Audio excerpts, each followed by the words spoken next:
political world or in the business world.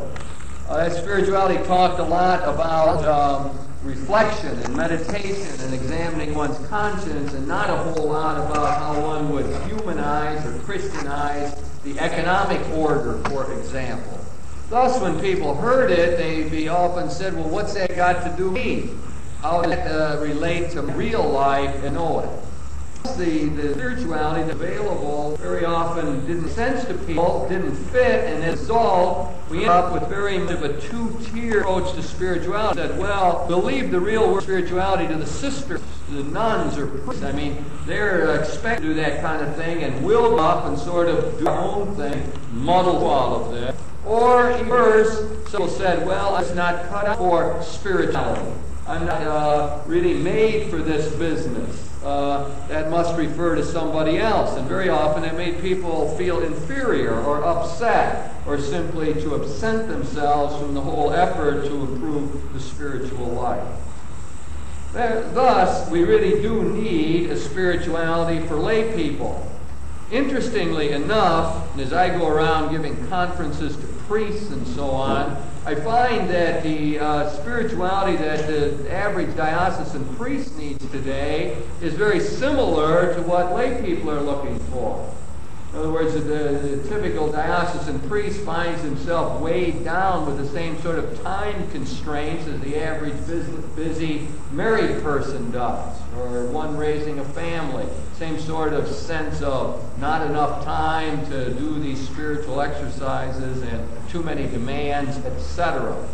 Thus, it is an interesting thing that this search for a new spirituality goes together with the clergy and the laity, especially the diocesan priests, and the lay people trying to search for some way to work all of this out. The second word that's in this title, we're talking about a spirituality for lay people, so that's something about laity. Those are the members of the church, the baptized members of the church who are not ordained in an official way. We're looking for a spirituality for them. And then to talk about the word spirituality needs some work as well, because it often connotes to people a life lived apart from the world, of moving outside the mainstream, of stepping back. It often is associated for people with liturgy, with Bible reading, and a very narrow kind of focus. So what I want to do is to broaden out that word spiritual to refer to, in following the lead of the theologian Paul Tillich, the depth dimension of all of human existence. So that to be a spiritual person means to be one very alive and with it. So maybe one way to think of the word is as a spirited person, someone who's spirited as life and zest, and they make a difference and they make a contribution, and the world somehow might be a little bit better because they have walked through it. So that spirituality touches all the dimensions of our existence. It has to do, as I like to say, with finding meaning in the midst of absurdity, of finding some depth in the midst of all of the superficiality that is around, of finding a sense of commitment and purpose even when life seems random and flat and one-dimensional. So that it has to do, in more theological terms, with being a disciple of Jesus Christ, of being responsive to the Spirit, of having a proper sense of dependence upon the one that we call our God, our Father, and our Mother, the one who nurtures and cares for us. So it has to do with, as the theologian Irenaeus said, with being fully alive. He said the glory of God is the human person fully alive. So when I think of spirituality, I think of all of the dimensions of our lives, all aspects of our lives being affected. It's a word that points us to the fact that life is more than just meets the eye, or that is on the surface, that there is this deeper dimension that we have to be attuned to if we are going to really be spiritual persons. So the word spirituality for me is a rich word. It doesn't refer just to Bible reading, but to the development of ourselves as whole persons, so we can live effectively in the effort to Christianize or humanize our world. I suggested that it is a matter of developing all aspects of our personality and character. And I've decided to develop my material tonight around various aspects of our existence, our physical, emotional, imaginative, intellectual, moral, and religious lives. I'm going to take each one of those dimensions or aspects and try to say something about what a spirituality for laity might look like. What is for sure that spirituality has to do with the great questions, the great concerns of our time. So a spirituality that would say nothing about work or time or sexuality or relationships or family life would simply be out of it. In other words, we have to find a spirituality that really helps us live more effectively and deal better with all of those concerns. Those are the great human concerns. How does one handle money, finances? What about human sexuality? How do we spiritualize our work? How can we find God in our family lives? All those things that really make us tick and are part of our very fiber of our being need to be addressed in dealing with the spirituality.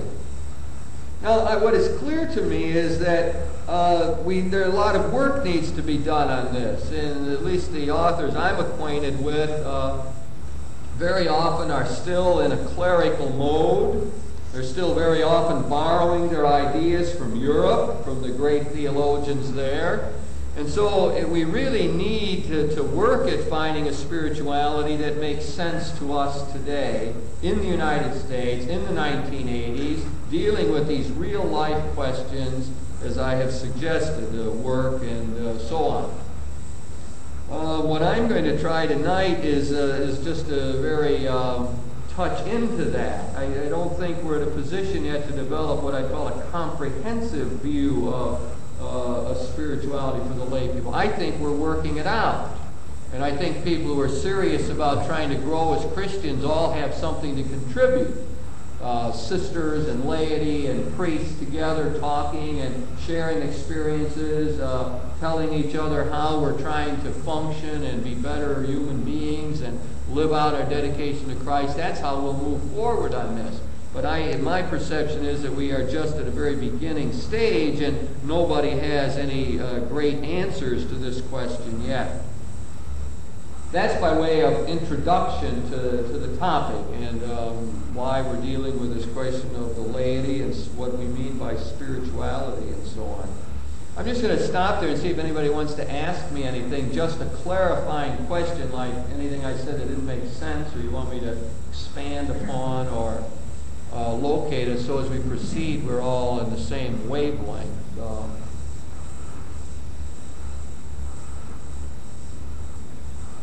Clear enough? Yes, Mary?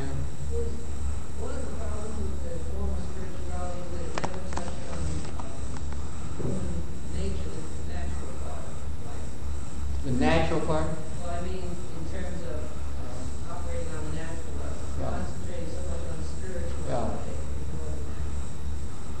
It's kind of the older spirituality that was often preached and talked about didn't deal with what the phrase the natural life or the everyday life, maybe we would say, that the kind of questions that we're talking about. And I think that's correct. You could read an awful lot of spiritual books that said nothing about diet, for example. Nothing about sleep or exercise. Very often, in fact, the whole bodily dimension of life was missed. That's where I want to start tonight with that. So that was often missed. It was often hard for people to figure out what sexuality had to do with spirituality. In fact, some people thought those things were antithetical, that there was no way to link those two things. And of course, what we need is a spirituality that would be integrated.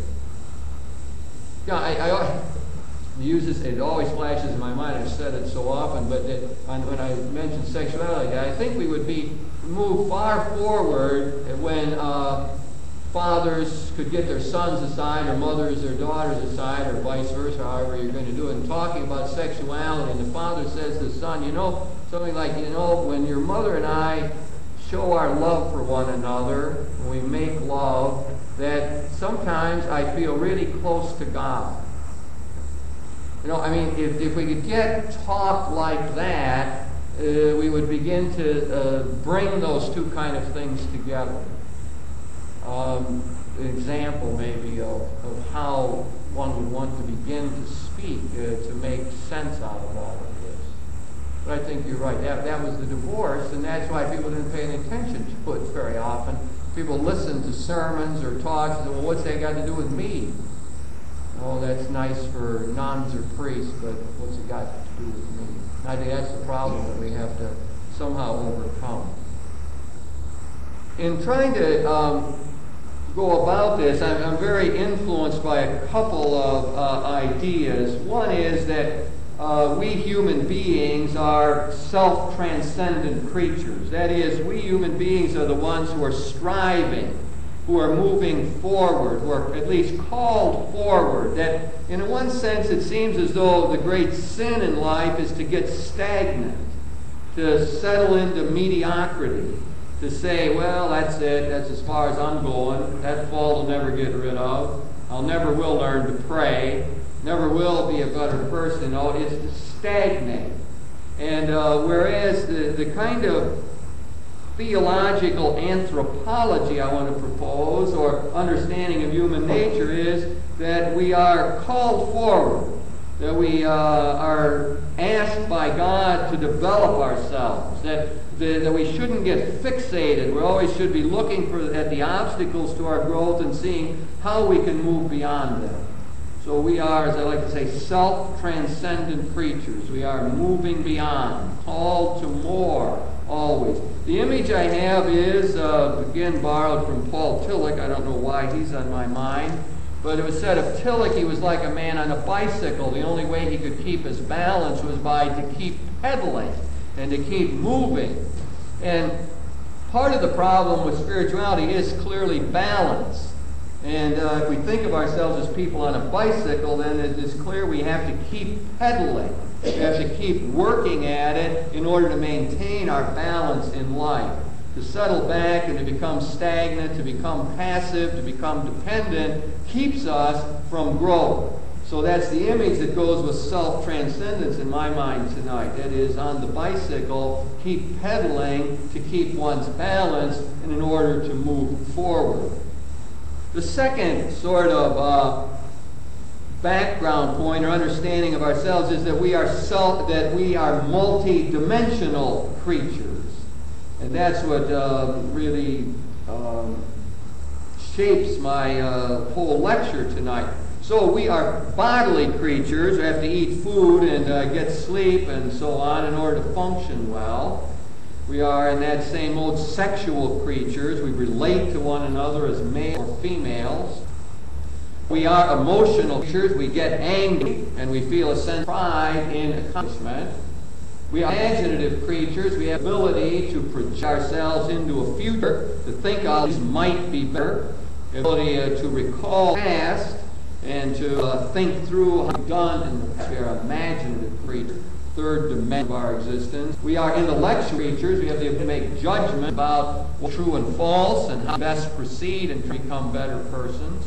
We are moral creatures. We're called to be responsive to God, to try to live out God's will. We have to decide what we're going to do. We are social creatures. We are necessarily interdependent. We live in institutions and in communities. We are social creatures. And finally, we are religious, and in many cases, people here, Christian people. There's another religious Christian dimension to our whole existence. That is, we are the people who can look up into the starry night and feel a sense of awe.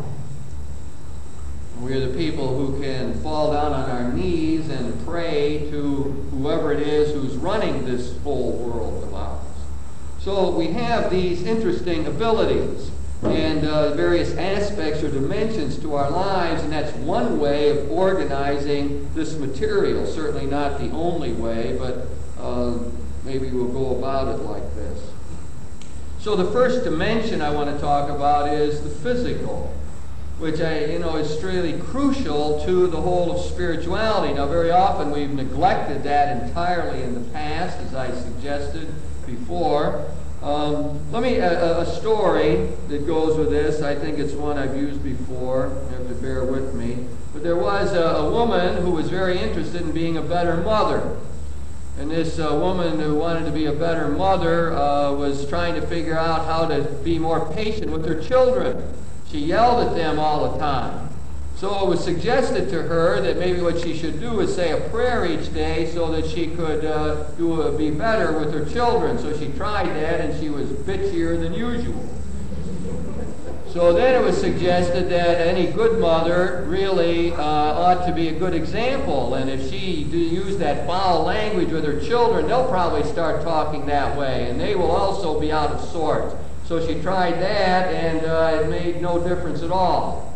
So one day, this woman began to jog regularly. And after beginning to jog regularly, she found herself just naturally dealing with her children in a much better way. Well, it makes the point, I think, graphically about the key element in spirituality. Very often it is the physical dimension that keeps us from living the Christian life as we would like to. Fatigue is a very great problem. Many people function fine. They're very charitable and nice as long as they got enough rest. But when they're tired, they just get out of sorts and don't deal well with things. They become uncharitable or insensitive. We have to think also in this spirituality of the problem of aging. How do people deal with diminished powers bodily? I mean, when the body doesn't work as well, it gets creaky and it gets old and we're not happy with it, and it slows us down and it doesn't function properly and it gets sick, and therefore it's hard for us to live the Christian life well. So that fits into it. And then there's the whole business as well of, say, not being happy with our bodies. Our bodies betray us in some ways. It doesn't...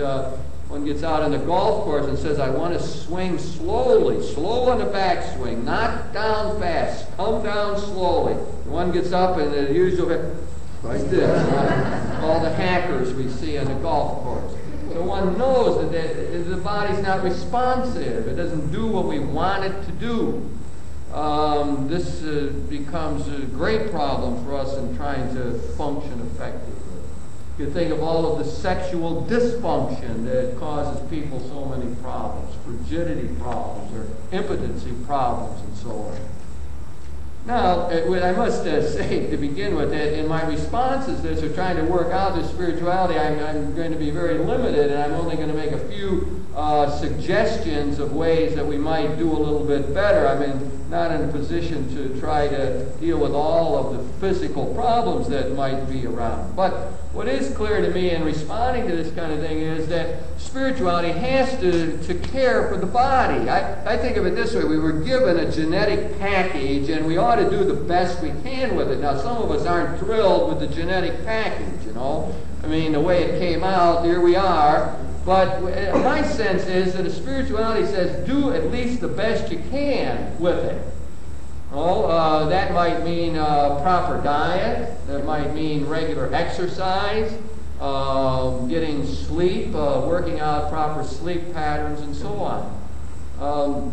That's clearly part of it. We've got to do the best with it. I mean, a lot of us maybe aren't all that thrilled with what God has given us in terms of bodiliness, but that's it. That's what we have to work with, and there's no sense getting terribly frustrated about it or upset or embarrassed by it. It's just the way we are. Now let's get on with it. And then my sense is, instead of being mad about it, let's get on with it and see what the best is we can do with this bodiliness that we have.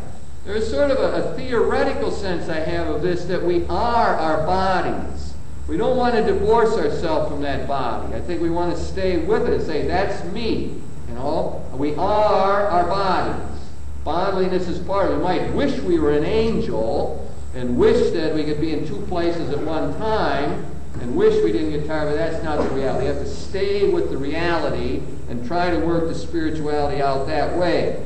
Now, you know, I suppose we could get a little more specific. I'm big on lifelong eating patterns, as people say. That's in opposition to diet. Lifelong eating patterns might be something to think about. I think it's important to find exercise that we can actually do, not something that we can do for a week when the weather's beautiful outside, but some exercise we can do every day no matter what, or at least regularly no matter what. You know, we might think of ways to improve our sleep by relaxing before we go to bed, or finding our ways to calm down, to sleep in a better way that allows us to arise refreshed and so on. Finding the right amount of sleep so we're not loggy on one hand or fatigued on the other. Perhaps part of this is developing what we would call the virtue of temperance. The virtue of temperance moves us to use pleasure well. It doesn't say pleasure's bad. Part of the bodliness, making it work, is to make that the pleasure's for us, so that maybe exercise could become fun. And then if it was fun, we would probably do it more often. Eating good foods, we find that we actually feel better, therefore we're more likely to do it. Anyway, the virtue of temperance would try to get bodily pleasure to work for us and not against us. Well, that's the first stage here, this whole physical side as a root base for spirituality. After each one of these, I think, or at least some of them, I'm going to stop as usual and offer our chance for one-to-one discussion and invite you to turn to the person near you and to say something about what all that means to you. Does it make any sense, or any part of it that could be incorporated in your own life or whatever? We'll just do this for a minute or two.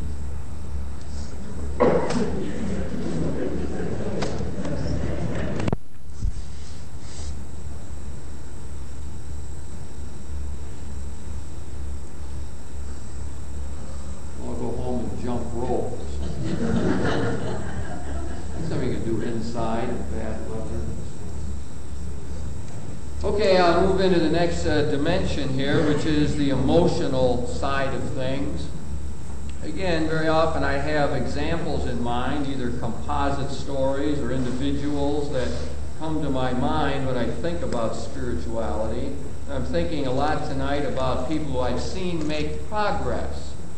And it sort of gives us a hope or a sense of where we might move. I'm thinking about a gentleman who really had a lot of problems expressing his emotions, and it came out most clearly in his family life. At work, it was fine. He was civil and easy to get along with and so on, and that was great. He was a good man, a good provider, and loved his family and so on, a good Catholic gentleman. But the problem arose when people in his family were looking for more intimacy. His wife and his daughters, where they were find themselves vaguely dissatisfied with him because he doesn't express to them the kind of closeness, doesn't share with them his feelings. His wife has never heard him say anything about weaknesses or being upset in any way. And so he sort of shields all that, or masks that in front of his family. Well, it becomes a problem in his family. His wife's looking for more intimacy, and that's a part of it, that kind of deep sharing of emotions. She's unhappy. He needs to do something about it. Well, the man is smart enough to try to do it systematically. He works at it. He tries to get more in touch with his emotions, he reads some books about the emotional life. He begins to try in little ways to do this. He talks to his daughters in a little more intimate way than he did before. Tries to show them a little more affection.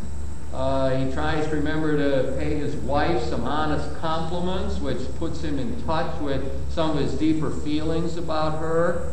And as time goes on, he makes progress. You know, I mean, he's not the great feeler of the year or anything, but his wife's a little happier with him, and they have serious conversations at times about feelings. No, he hasn't gotten to the point yet where he is going to cry in front of his wife, but who knows, he might be moving in that direction. But he's clearly, through a rather careful effort, orchestrated effort really, more in touch with his emotions and now better able to express them than he was before. And it would seem that the family life is moving ahead in better fashion. Now again, the gentleman in the example represents a lot of the emotional kinds of problems or problems we have with the emotional life. One is clearly the whole idea of being out of touch with emotions, of not knowing what they are, of being unaware of what one really feels. I think that another way the emotional problems arise is in terms of acting out of compulsions, so that we end up doing things that are not in our own best interest. That they just blurt out. I mean, the typical example of someone who wakes up in the morning and says, I'm not going to yell at anybody today, I'm not going to yell at anybody, and around the breakfast table it all blurts out right away. You know, why aren't you ready for work? It comes shooting out. In other words, it is not a constructive use of the emotions. And then maybe to specify, well, that compulsion thing seems important to me. Maybe I've got to say that in some better ways. I mean, compulsive behavior is what messes us up very often. It's to look back on it and say, well, why did I do that? That was dumb. That hurt. That messed up the relationship, or it hurt my spouse, or messed up the children. Why did I do that? It just comes out of me. And then maybe one begins to see a pattern. Yeah, I'm compulsive in those things all the time. Every time I'm in a situation like that, you can be sure I will blow it. And so we begin to see a pattern here of compulsive behavior. Maybe you can extend that to drinking, to eating, to gossiping, to any number of areas of life where we are messed up because we don't seem to have any reasonable control over the emotions. Another problem is the inappropriate emotional responses. I mean, this is when somebody at work says to you, well, I don't really think that you handled that very well, and then you're mad at them for about 3.5 months. You don't talk, no, pout. Bad word, pout.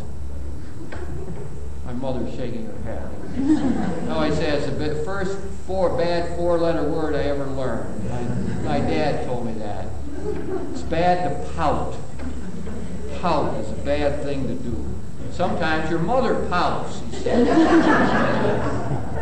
Very bad. However, he told me later on, your mother doesn't pout as much anymore. Well, she figured out how to deal with that a little bit. That was progress.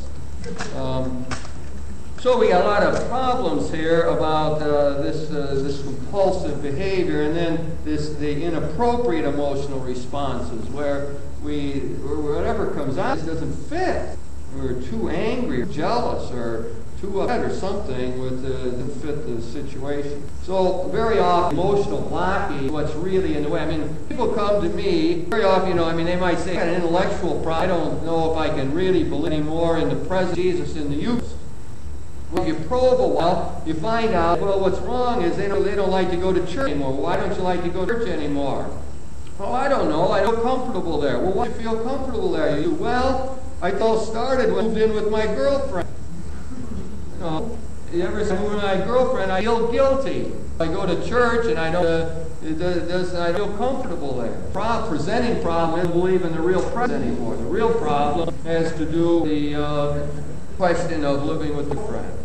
So very often, whatever it blocks us in the spiritual life, it has off this active side, this emotional side. Now, how are we going to make some progress here? A couple of key things seem important to me. One, to learn to face our negative emotions, the hardest ones, the ones that make us feel petty or weird Or there's ones that are hard to say to someone because we feel embarrassed. Like, how could I be like that? That doesn't make sense. I don't like like that. I don't like myself like that. So we have to learn that that's okay in a sense. There are these emotions. We all have them. So why pretend that we're an exception to the rest of the human race? We may well get in the game and be able to say, that's part of me. I suppose, what are those emotions that are hard to face? I think jealousy. I was talking to someone recently, sitting there and blurted that right out. The truth of the matter is I'm jealous as hell of that person. And I remember thinking how unusual that was. There's certain things you just don't say. It's like golfers. I don't know why that's on my mind too. Golfers might say, that I'm a terrible putter. That seems acceptable, but no one gets up and says, the problem is I chew under pressure. Certain things you can say, and other things you can't say, and it becomes just a cultural kind of thing. So without repressing them. It's tricky, of course. In other words, if I get inappropriately angry, I'm trying not to escape for something that shouldn't be, doesn't make any sense. I could say to myself, I'm really not angry. I'm not angry. That doesn't me. Well, it's not me. That's what I'm dealing with it. Say, I'm not going to say anything about that because it's too petty. But where the danger is pressed then I pretend like I'm not angry, and then I can't deal with it. I got to start out with saying, no, I'm angry. That any little thing you did to me bugged the lights out of me. But now, how can I modify it? How can I get to a point where at least I don't blow up over it, or I talk civilly about it, or I cut my pouting time down from 2 hours to 1 hour or something. But whatever I'm going to do, I got to try to modify those inappropriate. What I'm responding here to, as you might sense, is the common notion that we find today that, all emotions are just there. You can't make judgments about them. You feel it, you feel it. Don't make judgments about it. Well, I don't buy that. We have to make judgments about our emotions. Some of them are appropriate and some aren't. It's good to know the difference. And it's good to take the inappropriate ones and say, how could I cut them down or get them more in sync with what's really going on here? What we want to do, of course, is to get, again, our emotional life working for us so that it is enhancing our spirituality. The example one would take of that is Jesus with his anger in the temple. So his anger over that situation of the people, common people being ripped off by the money changers, he takes his anger and uses it to not only make a point, but to help out the poor people in his society and so on. So Jesus found a way to take a deep emotion. Instead of repressing it, it worked for him, so he performed a constructive action. Maybe that a lot of us could figure out ways to get our anger to work for us. So maybe it would move us to overcome our timidity in expressing what's wrong in this relationship so we could actually go about improving it. Also, I am borrowing here from the Buddhist world of what they call Dharma analysis. Dharma analysis is an attempt to unpack our emotions. That would be to take some of the compulsions. If one is, this is a typical way of doing it, if one is compulsive about eating something, I got to have that candy, that chocolate, well, you put it down in front of yourself, the candy, and you sit there and you don't eat it for a while, but while you're looking at it there, you're trying to unpack why you need to eat it. Why this compulsion to eat this candy right now. So you might sit there and you're thinking to yourself, well, I'm not even hungry. This is ridiculous. I'm not even hungry. Now, why do I have to eat that candy? Well, it's because I'm depressed. Well, is that a good way to deal with depression? Because if I eat it, I'm going to be even more depressed than I was before. So that's not going to, I think I'm going to eat because it's going to help my depression, but it's not. Therefore, I better back off here. I have to rethink, is that going to help my depression? So you keep going through it like that and trying to pick apart what the real motivations are in the compulsion. Thus, very often what will happen if one does it effectively is to sit there and say, I'm not hungry. I don't need that candy. It will make me depressed if I'm going to eat. If I eat it, therefore, I'm not eating it. And if one begins to do that effectively, then that has a carryover effect. That is, in other situations where one feels compelled to eat other foods, those cues come back quickly. I'm not hungry. I don't need it. I'll be depressed. Therefore, I'm not going to eat it. And I just picked that one example, but you could do Dharma analysis, and the key to it is to gain insight into the compulsion. Gain insight into what's driving me to do this irrational behavior in this situation. Again, I'm going to stop there, and let's do our one-to-one discussion for a minute and see if anything I said there, maybe you could work out your own Dharma analysis for your individual compulsion. Why don't we spend a couple minutes talking about that? Better hurry up these developments. Questions about the emotional dimension of life? Or fill-ins, comments? Yes? Are there still some normal physical functions that happiness is positive emotions? Yeah. TMS. Yeah, right. Yeah, very good point raised here. Yes, I will repeat it.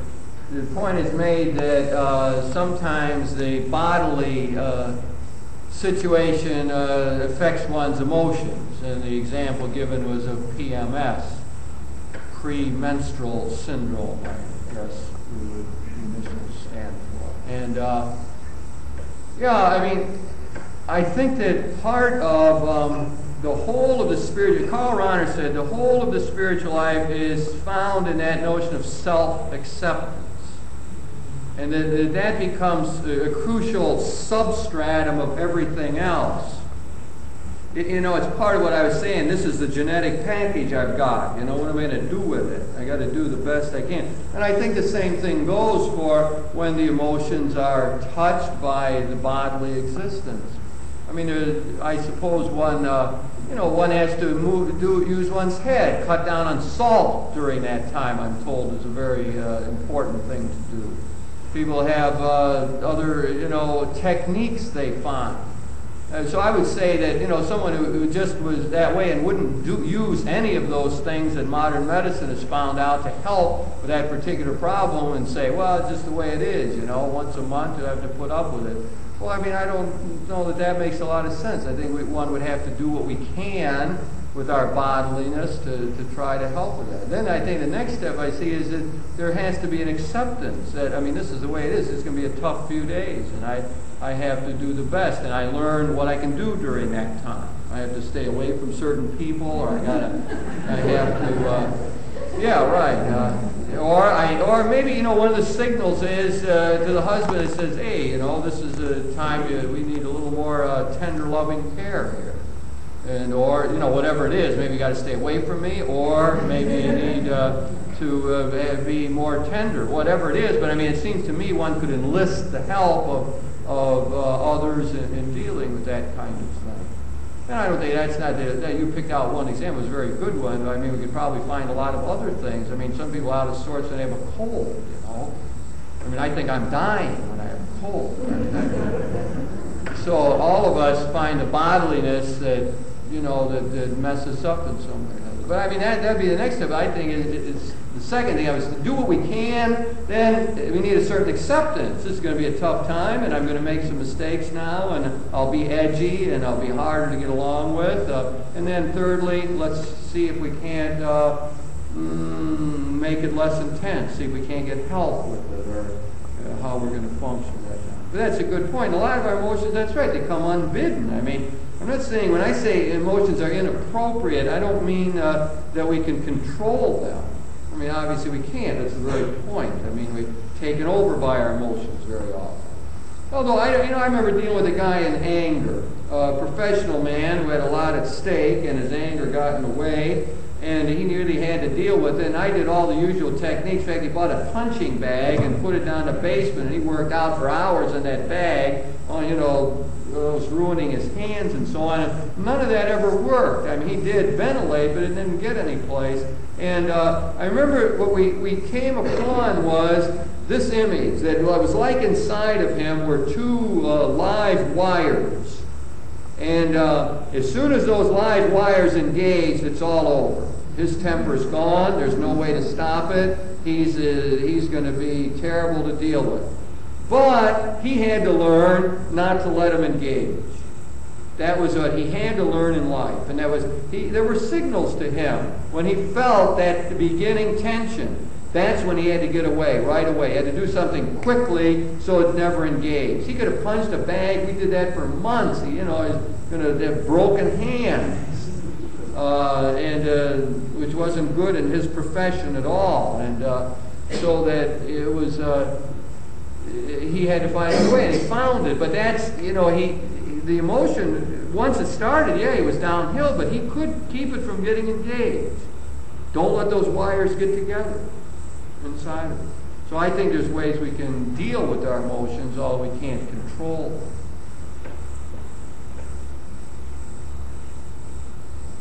That Dharma analysis thing would work well with a static situation like candy, and we could stop and think about it. What about anger or some other emotions? Well, I was using it mainly to deal with compulsions. Compulsions, I mean, it's possible to do a lot with that. I mean, you can simulate situations if you need to. Postmortem? I think it can. After the fact, is asking the question, after the fact, will it help? I think it can. I think it's more effective, though, in the situation when faced with a compulsion. Let me go on and try to do, what are we going to take a break? We better take a break now. Let's take a 5-minute break. Questions from preceding?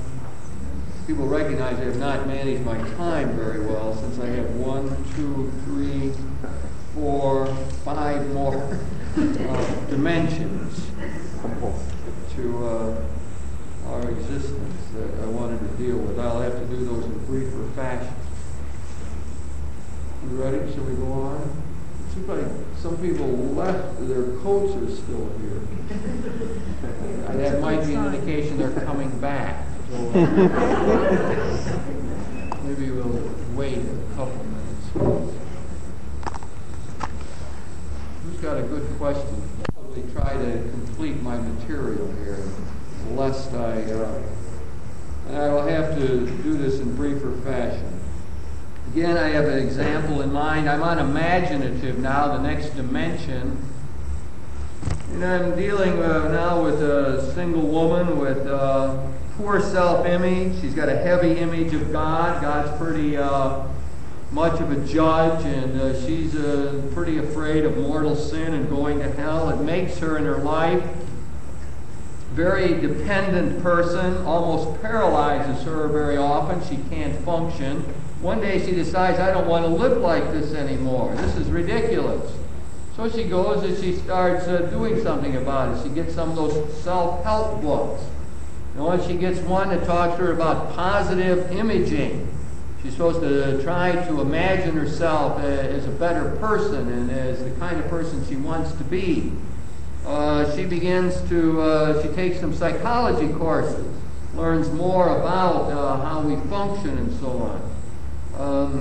She begins to develop a more positive image of herself. She feels a little better about herself. Her image of God improves a bit, and she finds that at least at times she can function more effectively, able to deal with the paralysis that comes less for her. So here's a person who I think has made some progress in the whole imaginative dimension of life. Now, the woman raises general problems. One is that poor self-image. Now, I mean, we're all aware of that and how that can hold us back and keep us from being confident and not allow us to relate in open and healthy ways. Also, we're becoming more aware of how the poor images religiously hurt us of God and Christ and Mary and the afterlife. When they are heavy and repressive images, that it's bound to mess us up, make us feel worse about ourselves, induce guilt feelings, make people scrupulous, and so on. So that's a big problem very often. And the other kind of problem that I sense with images are the cultural images, the way they take us over. I was thinking a perfect example of that is the notion that to be tan is to be healthy. Therefore, one should lay out in the sun for long periods of time because then everyone tells you you look terrific. I think it's good to relativize that. We all realize there were times in history when people thought it was in to look white and pale and even took umbrellas so the sun wouldn't hit them. There seems to be nothing inherently connected between being tanned and being healthy. And now we learn a lot about the whole question of skin cancer and so on. So, but that is, I thought as an interesting example, the way the cultural image inflicts almost everybody. There's almost a natural trigger reaction. You look tan, therefore you must be healthy. You're tan, therefore, you look better. Whereas, I mean, it's totally, as you understand, culturally induced, because there were times in history when people thought just the opposite. To look white was in. And that was healthy. So on. So anyway, we've got to be careful, I think, of the way the cultural images can mess us up. We might think, well, a much more obvious one would be the cultural image that to have a lot of money and to live a high lifestyle brings happiness. Well, I mean, there's actually some people who think that's true. I mean, I suppose that's sort of hard to believe, but that cultural myth is so pervasive that people think that, and that often dictates people's lives, and they strive to get all of that, to acquire and so on, with the idea that that will make one happy. Anyway, we could probably find the hundreds of cultural myths that end up somehow limiting our spiritual growth. Again, the obvious response is we have to deal with the religious imagery. I think we need to learn to use the biblical imagery in a positive way. We go back to the Bible and to try to latch on to the positive notions of God, the warm and comforting ones, the images of Christ that are helpful. Our collegians had a retreat a couple of Saturdays ago, and the exercise I did with them was quite revealing. I had them think about a particular encounter in their lives when something significant was going on, and to think about it and to get sort of that depth dimension of what was happening, and then to look in the Bible for a story that illuminated that experience. I found it interesting that I think there were maybe out of the group of, 15, 20, whatever was there, I think 5 people shared their biblical story that related to their event, and 3 of them picked the same biblical story. Which was, and it also relates to my point, because the biblical story, anybody want to guess? Get one guess. One biblical story. Good guess, not. This is interesting to me. 3 of them picked Jesus bringing the little children, where he said, "Don't hinder the little children to come to me." And of course, that's one of the warmer, tenderer images of Jesus in the whole Scriptures. And it makes him very human, and it's got a nice emotional feel to it, and so on. That's the one that 3 of them picked to try to get illumination upon their encounters. Some of those encounters being quite negative. Anyway, part of what I'm saying here is that we need to learn how to use the biblical imagery in a positive way for ourselves. So I often tell people who are struggling with a poor self-image that when you're in church or hear the scripture readings or reading through your Bible and you get the heavy ones like, there'll be wailing and gnashing of teeth, that you sort of skip over that, and get on to another one. that is much more positive. I think it's very proper to selectively use the Bible like that to try to bring some therapeutic healing to ourselves in dealing with these image questions. And I think that maybe one could even sort of keep a repertoire of positive biblical stories or images that one goes back to when feeling depressed or when one is down or it seems overwhelming. That just have them ready. We got these 4 stories and we can know them by heart because we've gone over and over them, and we just can bring them back like that into our imagination. That would help us maybe make it through a particularly difficult time. And then the obvious other thing is that we have to gain a sort of sophistication in dealing with cultural images. I would start with the notion of saying that the cultural factors are so much stronger than most of us think. It's hard to know or to appreciate the way we are influenced because we're in the culture. And we have to often listen to the prophets who can point out the fallacies in the cultural images. I don't know how you learn that. I know one time it came to me, and I use the example all the time. Eugene McCarthy was on, probably way back when he was campaigning for president, and he got up and he said, you know, if you watch the ads on television, you think that the oil company's major business in life is to preserve wildlife. That was when they were doing the offshore drilling and saying how the wildlife is so much better around the rigs and so on. And somehow I've never forgotten that. And I thought to myself how easy it is to be taken in by the cultural expressions and how we get influenced by them without ever knowing it, and how hard it is to rise above it. I think that's one of the hardest thing in the spiritual life, to see through it and to transcend that whole thing. I really don't know how you do it. It seems to me that the prophets help us. The prophets are more insightful than the rest of us, and they can point that out to us. This is ridiculous. We call this one missile the peacekeeper missile. Well, some people, like to point out that doesn't make a lot of sense, etc.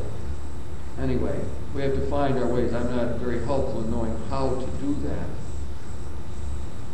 The next dimension, as you can see, I'm going to go over these more briefly, is the intellectual dimension in life. I think of a gentleman who was, I guess maybe I would describe his problem as being sluggish, of feeling blasé about everything. He had the blahs. I think that was it. He's looking for ways to move around that. How's he going to get some sort of zest back in his life? And I mean, he tried a lot of different things, and one of the things he thought that he'd try to do some reading. Instead of just reading novels, that he'd read something of substance. He even wanted to read theology books. Show you how desperate he was. And he even went to lectures like this kind of thing tonight. And he found out that it did bring a certain stimulation to his life. That there was something that had been missing before. He found it exciting to read these books. His mind was working again. And he found that it was a great help in overcoming these blahs. Now, I'm not suggesting that people are going to overcome the blahs by reading theology books. There's probably 3% of the population that would be helped like that. But I do think that our friend represents something about sort of intellectual fixation, of not having something that we're excited about intellectually. I mean, to be dead in that part of ourselves is a terrible way to be. And I think that happens. We can get in a rut. We don't have new input. I see that in marriages, I think, a lot of times, when people they don't have anything new to talk about because they haven't read a new book lately, or they haven't gone to a lecture or seen a worthwhile movie. And therefore, it's just all the same sort of banality, of superficiality, just over and over, and it's nothing there. So I think we do have to worry about this sort of intellectual stagnation. That's probably the word that I want there. And then I think the other way intellectual problems in this growth in spiritual life is when we don't have an adult understanding of our faith. When we're walking around with a grade school or high school understanding of the faith, and we've developed in other ways and gotten more sophistication, and it doesn't seem to fit anymore. Therefore, it's a drag. We start saying, well, I got doubts. I don't know if the faith matches up here. I'm too sophisticated now to believe those fairy tales anymore, and that gets in the way of our spiritual growth. Well, in trying to respond to this, I do think that in today's world, many of us have to look for intellectual stimulation. I think that very often it's a systematic need, or we need that. Someone told me tonight that she just made up her mind. She just sort of decided she's going to get to these lectures. You have to plan it out and program it in. Maybe sometimes it's good to get book suggestions. Like I'll suggest a book tonight out of all of this by John Shea, a fairly new book out called Spirit Master. I would think that, for someone who thought, well, tonight's lecture is sort of interesting, or that I want to develop my spiritual life, and that book would be maybe a good one to work at. John Shea is very readable, and he's got a lot of good ideas in that. So maybe you get book suggestions, or maybe one would subscribe to a magazine regularly, something that's there regularly so that we don't have to be searching it out. It just becomes part of our life to grow intellectually. And then I think there's a point here that's crucial to the spiritual life, and that is that we have to begin to trust our ability to gain insights from our experience. I began by saying if we're going to develop a lay spirituality, we're going to have to sort of pool our ideas in a way. We've got to look at our own experience, say, what have we learned? We know a lot that people in monasteries maybe don't know. And that people who sit in offices and write books don't know. And we have to learn to trust that. Intelligence is our root power to gain insight into our experience and to make judgments about those insights. So intelligence becomes part of our equipment that enables us to make progress in coming closer to God. And I think we have to think of it that way instead of distrusting intelligence or saying that's something bad. I've been in gatherings where to say that someone's a theologian is to put them down, or to talk about theology brings a titter to the group. Those are the people who are out of it and just mess up things for us. Where I like to think that intelligence is an asset, that intelligence is something we have going for us because we can gain insights into our precise experience and see where is God in that. How have I met the Spirit in my everyday life? So that we learn that we don't have to just rely on other people who are so-called experts in the spiritual life. We know a lot, and our intelligence enables us to grab hold of that and to maybe make sense out of it. Next dimension, the moral dimension of life. Thinking of a rather striking conversation with a fellow who was entering his third marriage. The first two had gone badly, and he's sitting there thinking, I don't want this one to go badly. Why did those other ones go badly? And then he used an interesting phrase. He says, as I look at my life, I see bodies strewn along the path. And he spoke truly. That's exactly as much of how he had lived his life. He, was as he saw himself as one who had exploited women, just generally and as often as he could. And that sort of exploitation, that the way he dealt with all the women in his life, carried over to the two women he married. He treated them in the same way. And here he's entering a third one saying, where am I at? Where is he? He's the one who had left all the bodies strewn along. But he saw that. And he said to himself, I don't want that to happen again. I don't want the third one to go down the drain. And so he just said, I got to begin to learn to relate in another way. And he did. He tried to do better in this other relationship before he got married. He thought, well, I have to learn to treat her with respect and to listen to her opinions and to sometimes overcome my selfishness and give something to her instead of expecting her to do everything for me. And as far as I know, I think the third one's working. Now there's an example of sort of progress in this moral dimension. I think that one of the things I would get out of that example is that we must be aware of the destructive patterns in our lives. I mean, it's one thing to blow it on this particular occasion and say, well, that was a bad day, and forget it. But like the fellow in the example, if we can find the patterns that get in our way, we call those vices, habitual ways of acting that are destructive, that keep us from coming closer to God, that prevent us from being real disciples of Christ. And I think it is important to discover those. Well, link that with another idea here. Anyway, the patterns are what hurt us, the destructive ones. Therefore, we need to figure out what to do about that. And one of the things that I'm throwing out here that would be a help is this is a way to locate the sacrament of penance. So that the spiritual life can be enhanced by the sacrament of penance if we learn to use it right. One way of using it right is to examine our conscience not in terms of individual acts that were off the track, but of the patterns that hurt people or hurt our own growth or keep us from moving forward.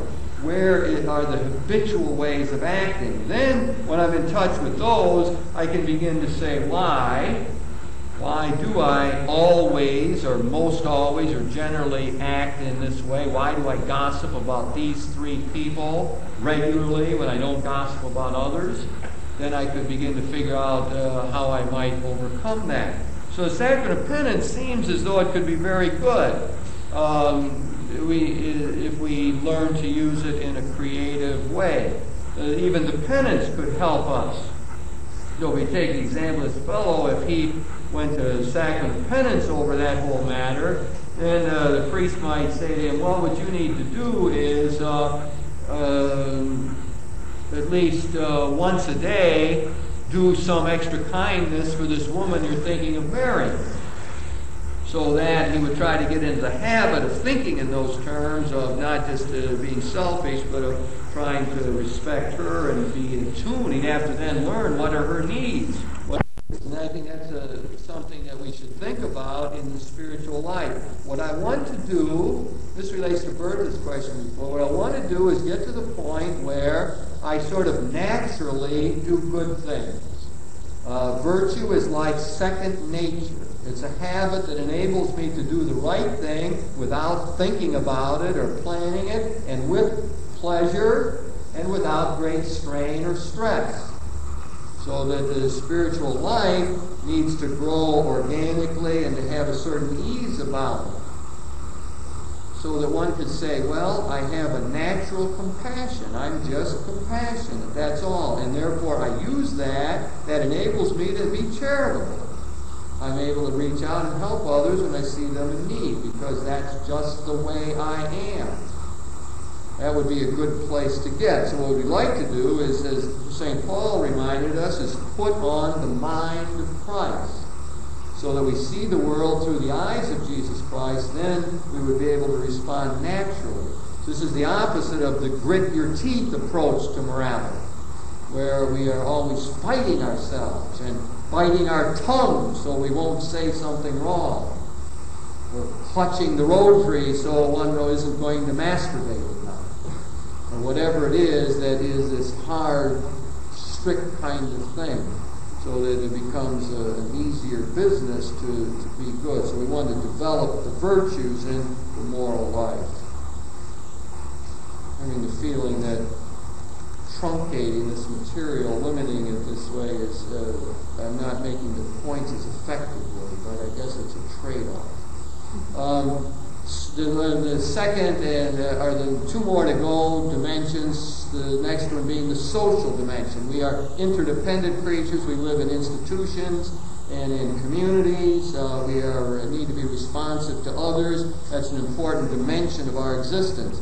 I happen to be writing a chapter right now, or at least I'm supposed to be, on Jacques Maritain. And Maritain comes to mind in this regard because Jacques Maritain, brilliant philosopher in France, and concerned about the spiritual life and growth. He had a spiritual director and everything. And at the bidding of his spiritual director, he got himself involved in a right-wing political group, Action Française, and which was anti-democratic, anti-many things, right-wing organization. Jacques Maritain, who was considered to be the leading Catholic intellectual in the whole 20th century up until the Council, was in that organization for 15 years, generally supporting it. And later on in his life, he told his wife that that was the worst thing he ever did, that he couldn't understand how he could do that, get involved in this right-wing political organization that really was opposed to almost everything that he knew. But at one point, when the Pope, Pius XI, in 1926, condemned Action Française, then Maritain got out of it. He was never an official member, but he was an editor of their publication and was a supporter of the movement and so on. Anyway, he got out of it, and then he began to rethink this, and he said to himself, I will never be so politically dumb again.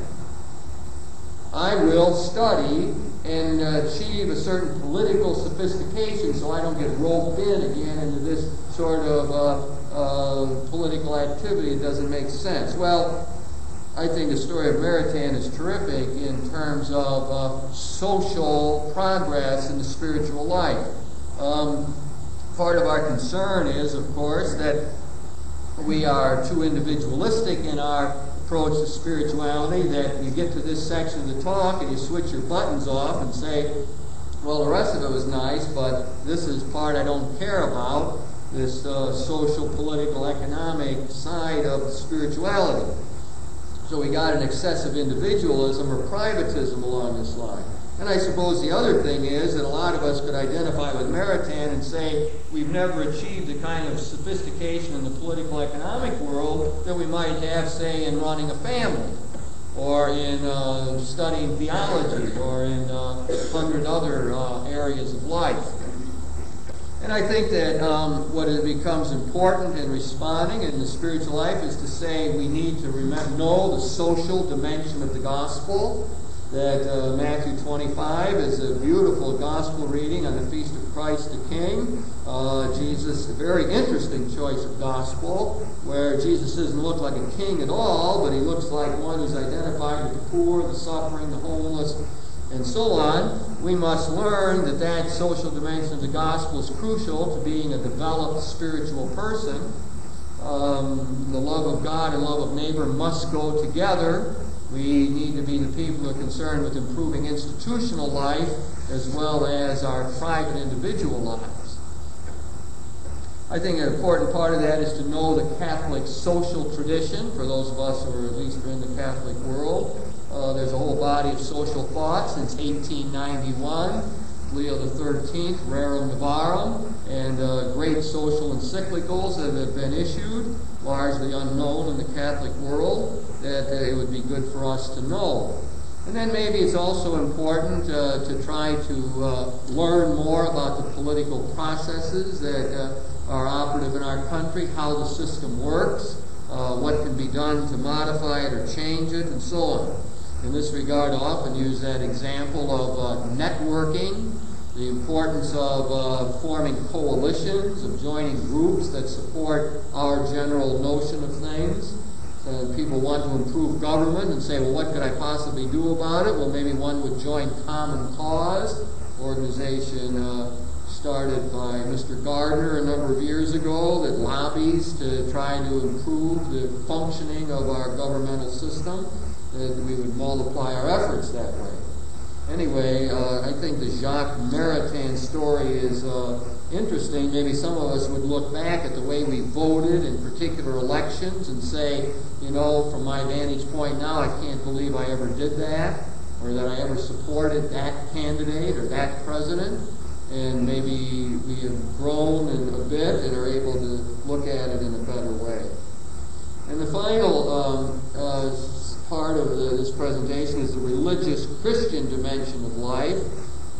Maybe the story here would be our own story and not somebody else's. And our own story would be, how have we answered the question that Jesus put to us, who do you say that I am? In my own life, how have I lived out that challenge that Jesus presented to us?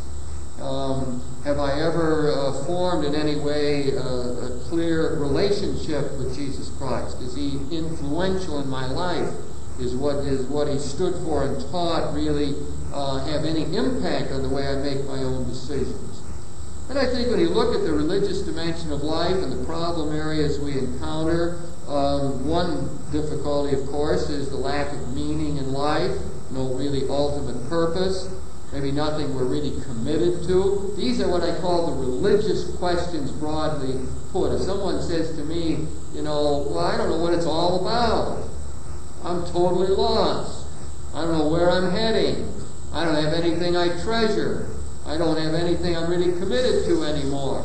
Then I say this is a religious problem. It has to do with the ultimacy, with the context of things.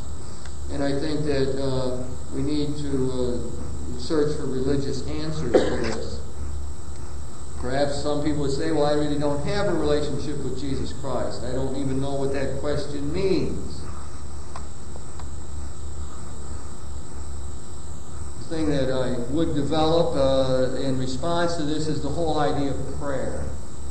The importance of prayer. I mean, what is it? Prayer, as near as I can figure, doesn't do God any particular good, but it does us a lot of good. Prayer enables us to be attuned to what's going on. Prayer focuses our attention. It reminds us of our dependency upon God. It helps us to get in touch with our true self instead of the false, empirical self that's often there in front of us. Prayer is good for us. It often gives us a sense of purpose or mission. It deepens our perceptions of things, helps us to look beneath the surface of things. If we can find 15 minutes to get quiet and pray to God, when we walk through the rest of the day, we might find ourselves seeing things we never saw before. The power of the Spirit at work in our daily life. We might find ourselves being more effective people.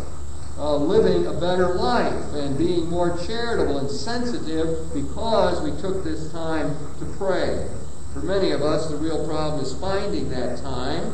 And as I have learned from people that I have had important conversations with about prayer, one of the things you try to do is to carve out moments of prayer in a busy day. So some people might pray while driving in the car, or pray when they walk outside and see the sunshine, or say a prayer of petition when they're talking to someone that they're pretty upset with. So there's 100 triggers throughout the day that could enable us to pray for 5 seconds, 10 seconds, a minute, 5 minutes. Some people might even get 10 minutes together sometime. But that is the realistic part of this. That is, the spirituality that's going to work for the laity has to be workable. It's got to be possible. So, I mean, it'd be silly to say, now, what we got to do is everybody in here find an hour and a half for the next 3 months every day and read your Bible and say your prayers and reflect. Now, there might be somebody in here who's going to do that, but most people are going to say, I can't do it. Therefore, if we're going to be prayerful people, we have to find a way of doing it. And that way, I think, very often will be situational. That is, life itself will present the opportunity to pray. So that we meet a new person we haven't seen for a while. It's a great conversation, and think, isn't that marvelous just to pick up like that after all those years and to say, thank you, Lord. Or we blow it, and we say something like, Lord, don't let me wallow in self-pity here and guilt. Don't let me walk through the rest of the day being upset because I did one thing wrong. So we can do that in 10 seconds. Or, if someone pays you an honest compliment, and we can just let the compliment come through, leave its proper residue, and just flow automatically out to God in a word of gratitude or praise to God. So there's just 100 things throughout the day that could be the source of prayer. And this source of prayer then would help us establish this sort of religious dimension and help us, I think, come closer to the Lord. One of the things I'm going to have to do is be at ease with not doing all this the way I had hoped to do it. Lord, help me put aside those negative feelings and get on with the rest of the evening, because I have important things to do, rather than be upset that I didn't time things correctly. Anyway, we did a 3-part series on the laity. Kicked off by the Synod, the lectures for this quarter. I guess I'm hoping that somehow people can take that material and weld it into something, or find something in there that would help people in a practical way. I always, Tuesday nights become sort of habitual for me. I think of lecturing, and I obviously enjoy this, and it's a great stimulation for myself. So I appreciate people being here and being responsive in various ways. And we will no doubt continue the basic lectures next quarter, winter quarter and spring quarter. What the topics will be are not yet clear. But I think people find out either through the Reflections articles. Many of you get that. If you don't, it's often in the Chronicle, or you can call up the Corpus Christi office and find out. Anyway, thank you all.